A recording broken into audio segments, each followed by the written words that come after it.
going on, YouTube? It's your main man with the plan. My name is Rod Z, and you are watching the Z Files.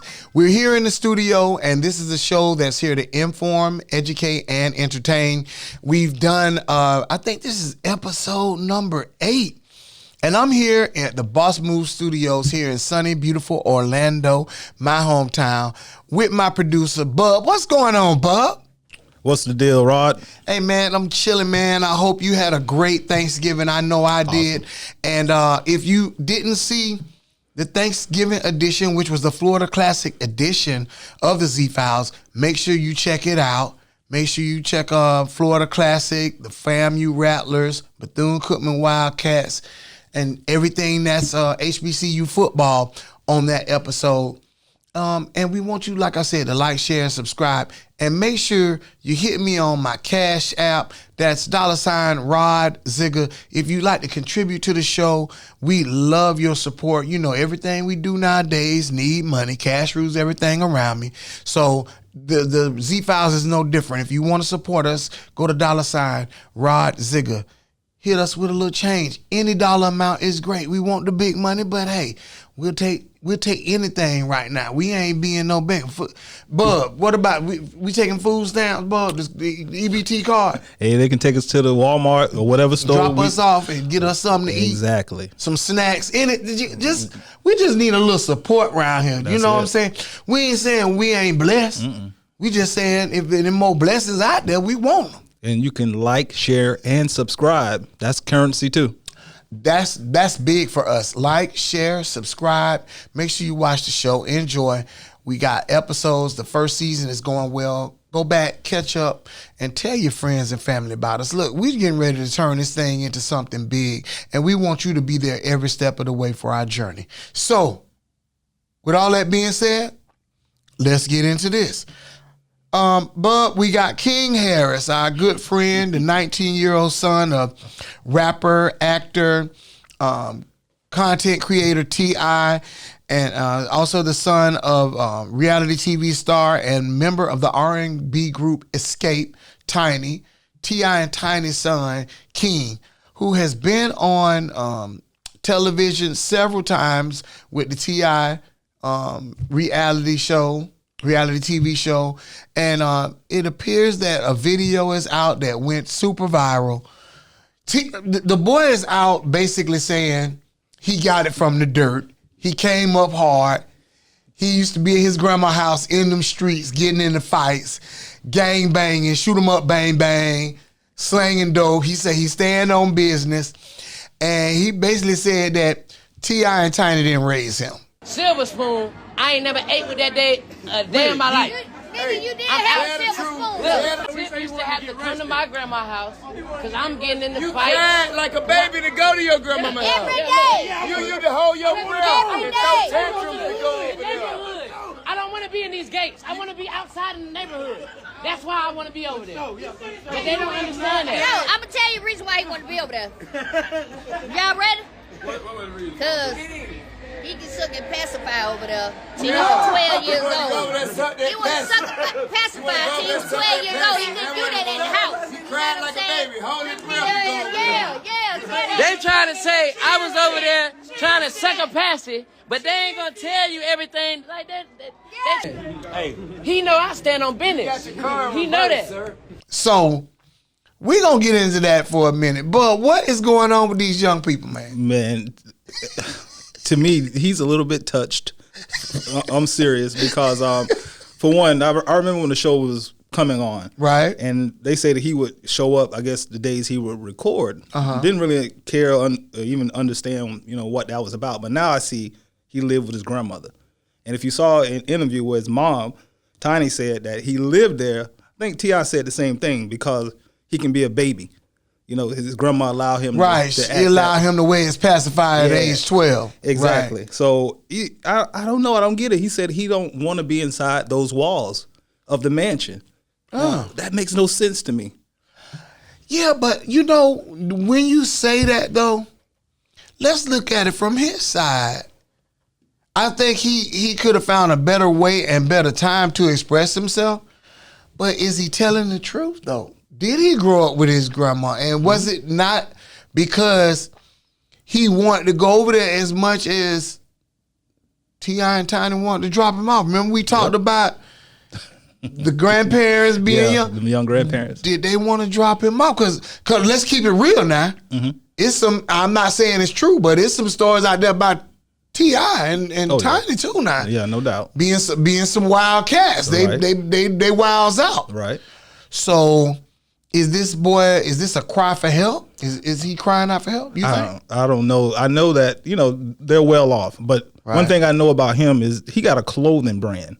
And King. Yeah, like he print t-shirts. Right. So I mean, nothing wrong with that. He got an entrepreneurial spirit, but it's just maybe he do want to get it from the mud. Maybe he don't want to be under the parents' shadow. Well, he's 19. Yeah, he's 19. I mean, he got some lyrics. I'm saying he like T.I. or anything, but he's a rapper. He's following in his dad's footsteps. So you think he's trying to do that for publicity? Here's the thing. More than the truth, you think he's doing it for publicity? Oh, most definitely. Definitely. Most definitely. But he's famous because your dad's famous. Your parents are famous. Right. That's the only reason you are in the public's eye. The only reason people even talking about you is because of your parents. Right. And I wanted to touch upon, we see a lot of that now. It's these kids. Look, I'm in my 50s, bro. And it's a lot of stuff I won't say around my parents out of respect. Mm-hmm.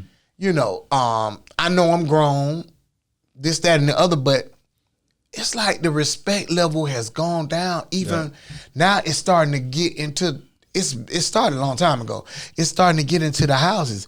I know some parents that won't tolerate that. Right. And I know some parents that will, but it seems like there are more that are tolerating it than now more than ever. Mm.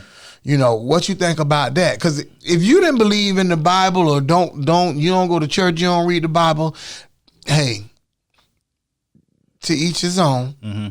But you got to admit, if you've read the Bible, whether you want to agree with it or not, it's a lot of stuff in there that's happening. Yes. Right now, just like in the Bible. Mm-hmm. And it said that sons will turn on their fathers, mothers will turn on their daughters. It's a lot of in-family strife going on, man. Yeah. And it's been happening, but with social media, the word gets out faster. And who was recording all this? That's another question. Exactly. Did they record all that for publicity? I didn't know. I don't know if he was recording King. I don't know. It was just odd. He had some really erratic behavior. Well, because we saw erratic behavior from the Smiths. Mm-hmm. But the Red Table Talk, bringing all their business out at the Red Table. Mm. And that eventually backfired. People, there's a time and place for everything. I say that. Right. And when it's time to talk to family, it need to be family and family only. No cell phones, no cameras. Mm-hmm. Sit down and talk to your family. Yeah, and if you remember, probably last year, I think Kirk Franklin went through something similar with his son. Yeah, Kirk Franklin. I ain't never heard Kirk Franklin get mad. I've done a couple of events with Kirk. Never seen the brother do nothing but praise God, and he wound up telling his son, "I'll kill your MF." Mm-hmm. I'll kill you. And you got Kirk Franklin that mad. Reverend Kirk Franklin, Pastor Franklin. Yeah. You got him that angry. Mm-hmm. That he wanted to go off, it's a lot of hurt out there. Well, so what do you think it is? Is it the gentle parenting? That's something that's new. What you call it, Bub? Gentle parenting. Yeah, that's different. I'm telling you. If I had raised my voice, if I had called my parents or my mother a lie, if I said lie, I would have got popped in the. We couldn't even say lie in the house. You a lie? No, I couldn't say you a lie. No, that would not work. You can't. You couldn't suck your teeth. Nope. You couldn't roll your eyes. Oh, man. It was not accepted on any level. Parents used to get in that boo-tang. Mm. Not just your parents. Right. Your next door neighbor. Down the street. Yep. If I was outside in front of your house cussing and your dad heard me, a lot of y'all don't know, me and Bub grew up in the same neighborhood. If your dad heard me outside cussing, or our good friend, the Salters family. If Miss Salters was outside and heard me cussing, or Miss Burton, come on, man. Yeah, you dying twice that day. twice. No, 3 times, because Miss Burton gonna get me. Then she gonna tell my mama gonna get me. Then when my daddy get home from work, from the airport, so I done died 3 times. I ain't got but 6 lives left. Man. Yeah, it's the parenting. It's different. You think it's the parenting? I know it's the parenting. It has to, and I don't understand because parents that are our age, I mean, you see how we were raised. So I mean, I don't know. Maybe they don't want to take their children through that type of. That's what I was gonna say. Yeah. Here's a concept for you, bro. What if we got beat so bad, got so many whoopings? We said when I had kids, I ain't gonna never do it. They had deal to me, and I think that's a lot of that. We got more parents that want to be their kids' friend. Yeah, exactly. I even tell people when I'm teaching class, I teach school part time, and the kids they be wanting to be. Listen, I'm not your bruh, I'm not your homie, I'm not your dog, I'm not none of that. I'm your teacher, and you will respect me as such. No, yeah. I even had a student ask me, "Who you talking to?" What? I'm talking to you. I said it real calm. I'm talking to you, cause that's what they need. I don't know it. Like people say, I guess make the old people throw up their hands and say the devil is busy. Yeah. And shout out to that generation too. The thing is, I heard a report on the radio. I'm not going to name the church, but it was locally something went on at a church here where the pastor, I guess, spanked some kids. And it's all over the news. They're talking about criminal charges. Yeah, but the thing is, I'm not saying he was in the right. But what I'm saying is I remember in junior high school, Mr. Tanner, Mr. Myers, they used to whoop us. In that booty.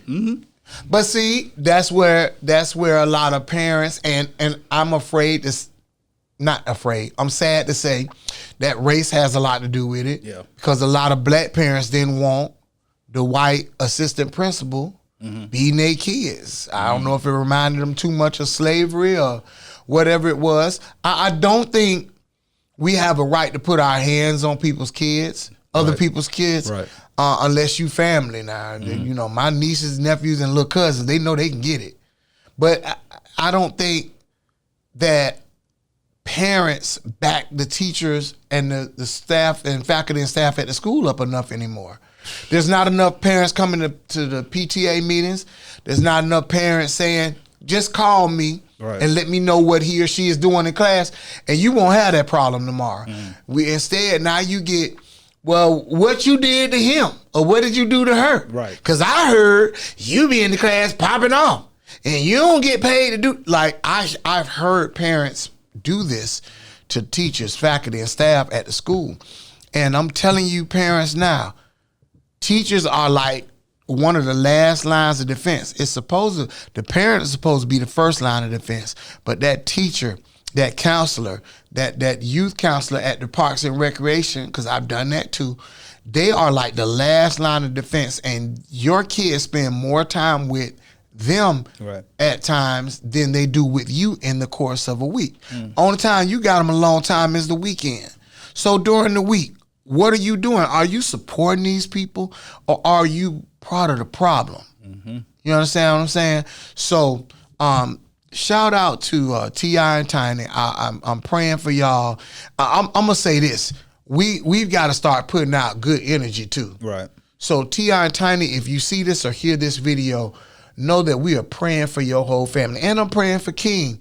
King, please don't look a gift horse in the mouth. Please honor thy mother and father, and your days will be longer. My mom used to say that all the time. She said, boy, that's in the Bible. It is. Honor your parents, man. Because you guess what? One day they ain't gonna be here, and you only get one set. And you know, I just feel for the brother, man. You gotta respect your parents. 100. Everything you got because of them. So don't look a gift horse in the mouth. So that's that. We gonna leave that alone, and y'all, everybody out there in YouTube land, keep them in prayer, please. So moving on to our next discussion, Coach Prime, Deion Sanders, Colorado University Buffaloes. What's going on with them, Bub? Have you been keeping up with them? I was watching in the beginning. You know, it got kind of it was really exciting, right? Okay, It was very exciting. Very exciting. You know, I was listening to the hype, and they started losing. That's fine. I mean, it's his first year. But wait. Let's before we get into the losing, watch your cup, by the way. Yeah. We started supporting him. Mm-hmm. He was talking trash. Colorado came out swinging. Mm-hmm. The crowd sold out football games. They was kicking butt and taking names. Mm. Lately, they falling off. They 4-8. Or 4 and is it 4-8 or 4-9? I think it's 4-8. Mm. So they falling off. It's gotten kind of quiet. I remember the beginning of the season, people were staying up 2:00 in the morning to finish watching the game. I was dozing off one night. And they were winning. Now they losing. Do you think the hype is worn totally off? No, I don't think so. I think, it was shiny and new in the beginning, and, now you're losing. So I don't even know what the celebrity New car smell gone. Yeah, that new car smell is gone. And because they had who did they have? What rappers they had? I mean, from Da Baby to some of everybody. They had the Baby, Lil Wayne. Yep. Warren Sapp, who is now, I heard, taking a position as defensive line coach. Wow. Yeah, so that's big. Just celebrities out the yin yang coming out to support Coach Prime, which I think it was a good thing because you ain't had that excitement for Colorado football. Now, Boulder, Colorado, is it Boulder? Yeah. Let me look Colorado is the place to be. Yeah. Yeah. You got people popping up, going to the games, stadium sold out. Beautiful facilities, by the way. If you go on there, you can go see the facilities on YouTube. Beautiful, incredible, state-of-the-art everything. His office alone looks like an apartment. So I give him credit. Where do you stand with Deion? Do you think next year when football season starts, people going to jump back on, people going to come back and support him? I love Deion Sanders. I love his energy. I mean, he's very motivational. I mean, he is that. Yep, for sure. Now, what I'm about to say may not be popular, but I really wish that energy was behind Jackson State when he was there. He was only there 2 years. I really do wish that type of energy, and I think he had energy though. Not like the this. same, but it was good. Not like this. I don't know, bro. Jackson State travels, bro. They got a good fan base. Were the celebrities showing up to those games? Oh, you saying as far as celebrities? He had celebrities coming to some of the games. Yeah. Not like this, though. Why? I don't know. That's a good question. Yeah. Is it because it's a PWI? It might be. That's something to think about. Because Larry Little coach, when we was at Bethune, and ain't no celebrities come see her. None. At all. None. Fam, you doing good. Yeah, I'm proud of that. I don't see no. They get a few, but fam, you get some celebrities now. You alumni got some famous alumni along, so they come. Correct. But I don't see all the HBCUs getting that same energy. You right. He was there 2 years, 2020 to 2022, and I didn't. You didn't see it wasn't like it is now. No. You right for Colorado, and it may be because of the games not broadcast like that, but it's still, I don't know. I mean, I like Prime. I always like Prime. For one, he's from Florida, right? I don't know. Let me ask you this: do you think it should take somebody like Coach Prime to be able to bring the celebrities to get excited? Like, imagine this. What if celebrities decided they was just going to adopt an HBCU? Mm-hmm. Black celebrities. Yeah. I ain't talking about everybody. Black celebrities say, I'm gonna adopt an HBCU. I'm gonna come up to some of their games and show up. That'd be great. Donate. I'm gonna give a little bit of money. What if we started contributing to our schools the way, because you're not going to tell me that every person in Tuscaloosa, Alabama gives to the University of Alabama. You're not going to tell me that the locals do that. They might go to the games. They might buy the brand and buy the paraphernalia, but they're not giving the millions that it was like a few people, along with the athletic program. It was just a few people. That's it. It wasn't everybody. It was the guy who owned the car dealership. They gave a meal. It might have been a couple of celebrities and a couple of, politicians or somebody that helped them get a few things done to get some money. But it wasn't a lot of people. It was just a few. And what I'm saying is, people can do what they want to with their money, but the fact of the matter remains, we got some wealthy folk out there. Like, I'm going to give props to two people right now that I know have done their part. If they don't give another dime to HBCUs, they ain't got to. That's Tom Joyner and Bill Cosby. Oh, yeah. And Bill Cosby went to Temple. Yep. He didn't go to an HBCU. Yep. But he's probably giving more money individually, as an individual, to HBCUs than any celebrity I've known. Mm-hmm. I saw Bill Cosby myself give $100,000 to Bethune-Cookman. He gave $50,000 to a male student and $50,000 to a female student. And I think he wound up giving the school some money. That's awesome. And he did it all the time. On his TV show, he kept HBCU gear on. Right. On his show, on the Cosby Show, I never saw him wear Temple. He may have, but I know he wore Howard. I know he wore Grambling State or something. He kept HBCUs out there. And I would just like to see, like you said, that same energy, that same excitement. Come on, man. What if Oprah Winfrey showed up at Tuskegee? Which they do show up for the commencement speeches. Right. But what if Oprah showed up for Tuskegee homecoming and went and got under the red shed and balled and parlayed with the kids? Come on, man. That'd be huge. We need that.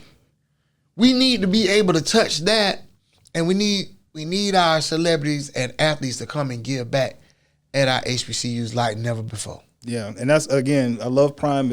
2 years, I would have liked. I know it's for his career. Can't stop that. Right. But you just said Warren Sapp maybe taking a position there. Yeah, defensive line coach. See what I'm saying? That he's attracting even powerhouse coaches. And the situation at our school with Ed Reed. Right. It was celebrities saying, or it was said that certain celebrities were going to open up their wallets when he was there, but. Why you can't still open up your wallet? Exactly. Because we still need it. We still need it. Yeah. But on the flip side of that, you got to look at that friendship too, though. Like, true. That's the benefit of bringing him. Like Ed saying, look, you bring me, I got connection with this person, and they've already said they're going to donate. It's like the family. You go through a breakup.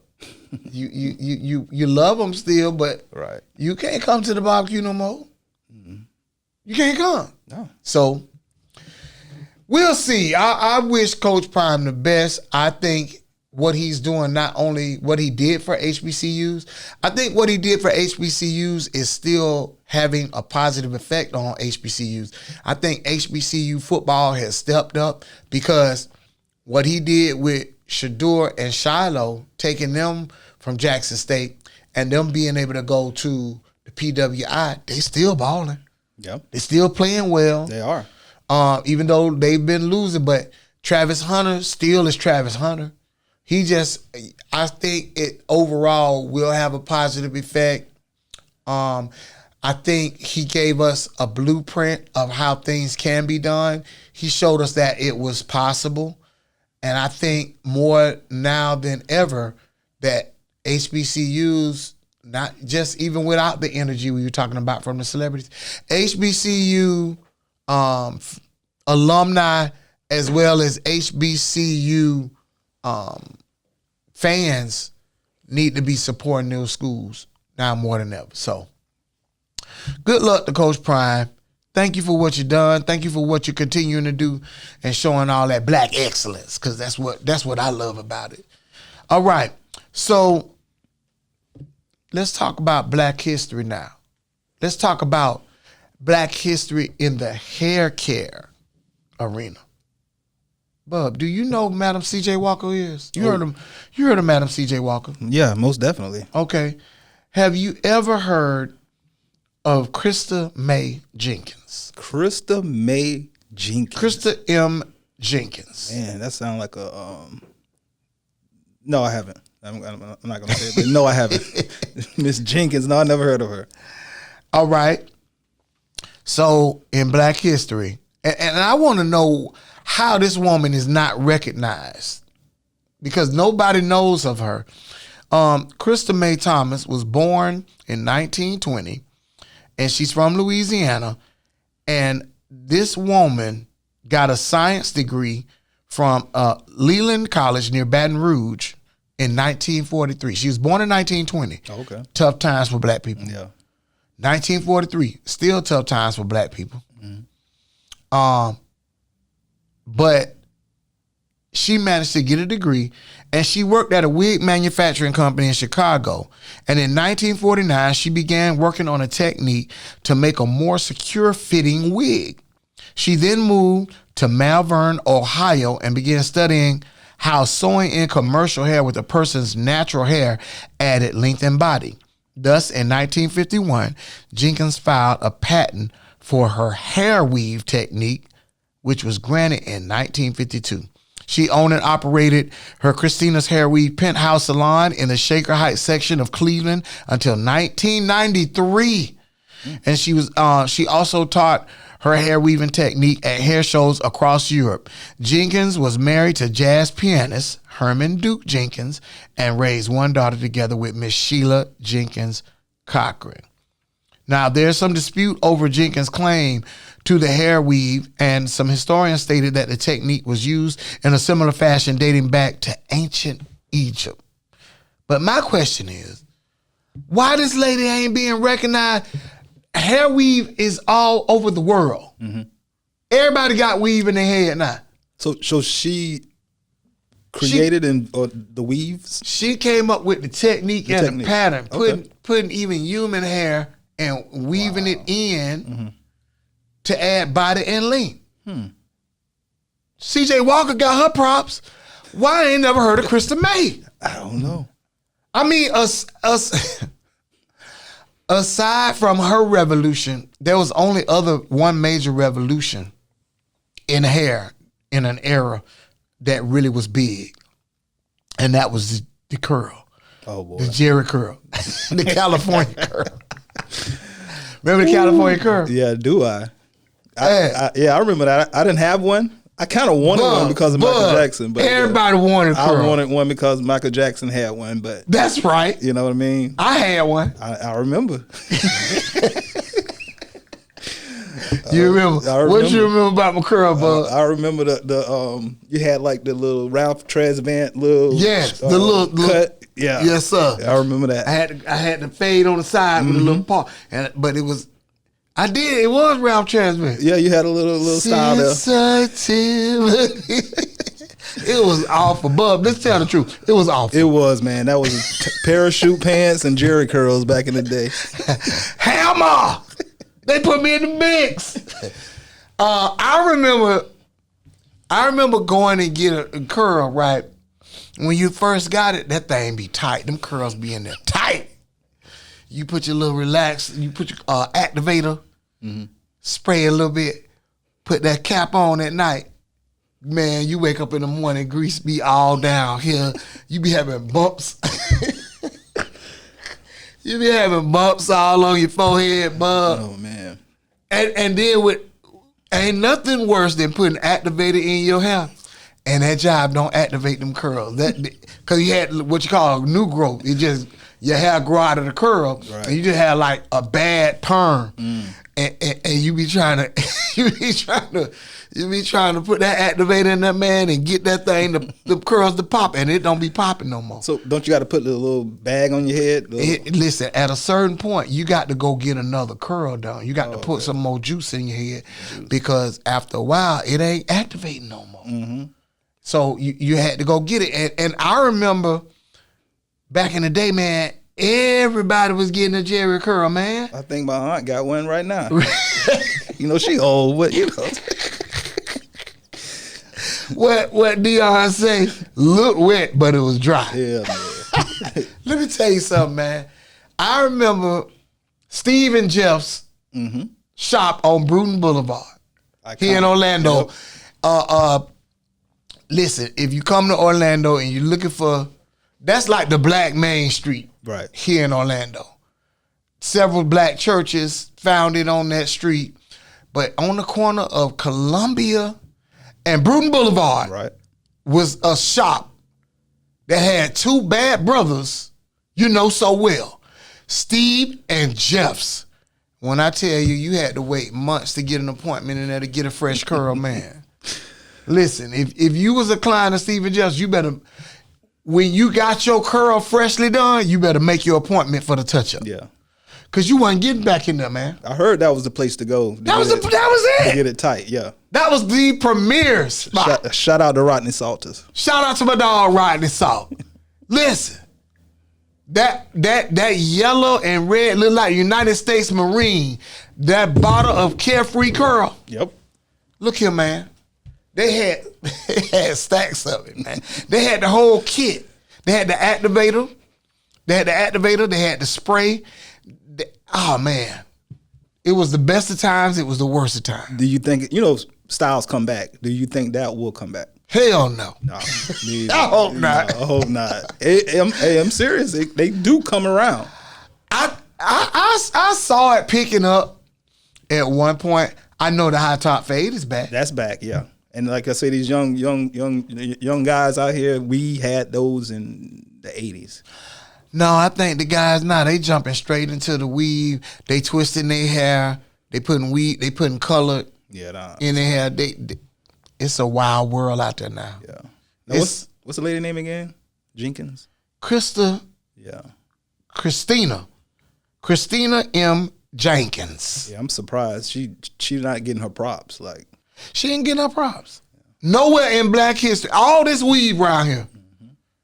Nowhere in Black history is she getting her prop. Come on now. First Lady Michelle Obama had some weave in her hair. wow. I think. You think that's her hair? I don't know. I don't know. First Lady kind of doing it with had a little body to it. I'm sure she wore it at least once or twice. Yeah. What about Vice President Kamala Harris? Well, she's Indian, so that's her hair. Here we go. So she got the complexion and the hair. Exactly. Here we go. Yep. Here we go. I think she wears some weave for body. Maybe. Keep the edges right. Right. I'm gonna tell you what I need y'all to get rid of. Y'all zoom in real close. Listen to what I'm saying. Y'all let that baby hair thing go. I'm sick of it. I'm sick of it. And them eyelashes. Ooh, oh my God. Just wear a night. Listen, I'd rather you wear Afro puffs than to get that baby hair thing going. Your hair just up front, just showing that. You got like a banner going across your forehead. Come on, man. Let it go. And them Bub say let them eyelashes go. Yeah, please. Just stop putting glue on your lashes. Your eyelashes look good. You just get a little brush to curl them up. Put a little, just bump them up a little bit. You ain't got to put all that stuff in your eye. No. All right. So, Christina M. Jenkins, we salute you. God rest your soul. And I don't know. That's what be happening, but we don't have generational wealth. That's exactly. Because that woman should have been a multimillionaire. Yeah. Multimillionaire. Yep. And people should, in black hair care should still be making a lot of money. That's a hard industry to break into. Yeah, and then the stores are not owned by black people. Not owned by black people at all. And that's ridiculous. Yeah.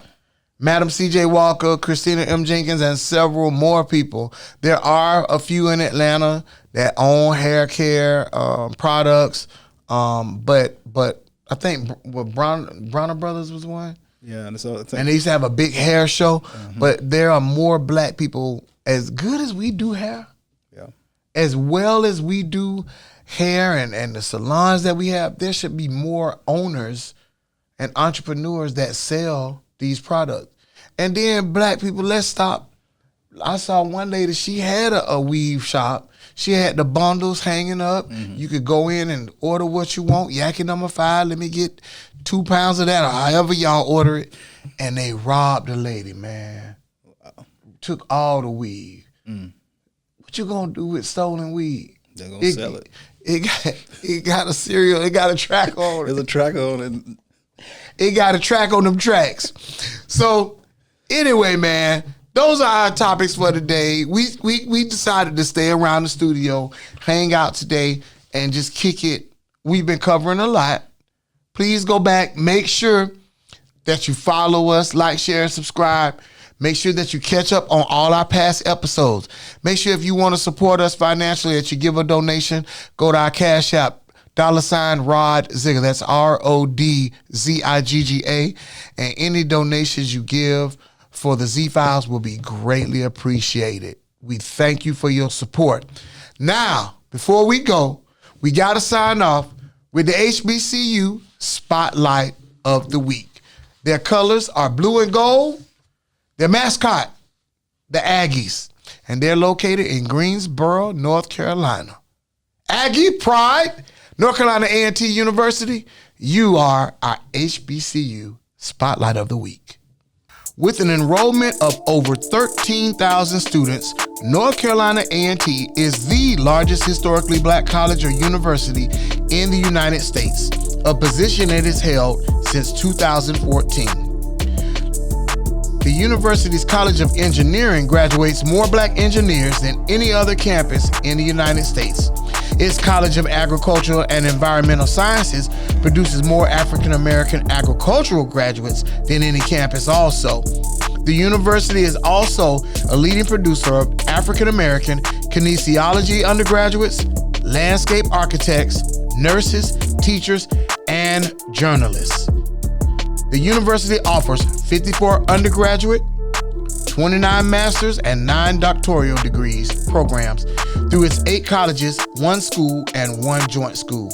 The university awards more than 2,600 degrees annually and has an annual alumni base of around 65,000. Some prominent graduates of North Carolina A&T are Taraji P. Henson, basketball player J.R. Smith, Jesse Jackson, Ronald McNair, Bob Beeman, and Terrence J. North Carolina A&T, you are the HBCU Spotlight of the Week. Aggie Pride. This episode of the Z-Files is brought to you by The Boss Move, your content concierge. All right, folks, so that's it for this week. We hope you enjoyed our conversation. Thank you for your support. Like I said, like, share, subscribe. Go back, tell your family and friends to go back and watch the episodes if you haven't caught any. And we'll be finishing up a couple more episodes for the season. We cannot be more proud of the work we're doing here at Boss Move Studios and the Z-Files. We thank you for your support. We love you, and we will see you next time. So on behalf of the Boss Move Studios here in Orlando and Lighthouse Media and Entertainment, I'm Rod Z, and you've been watching the Z-Files. See you next week.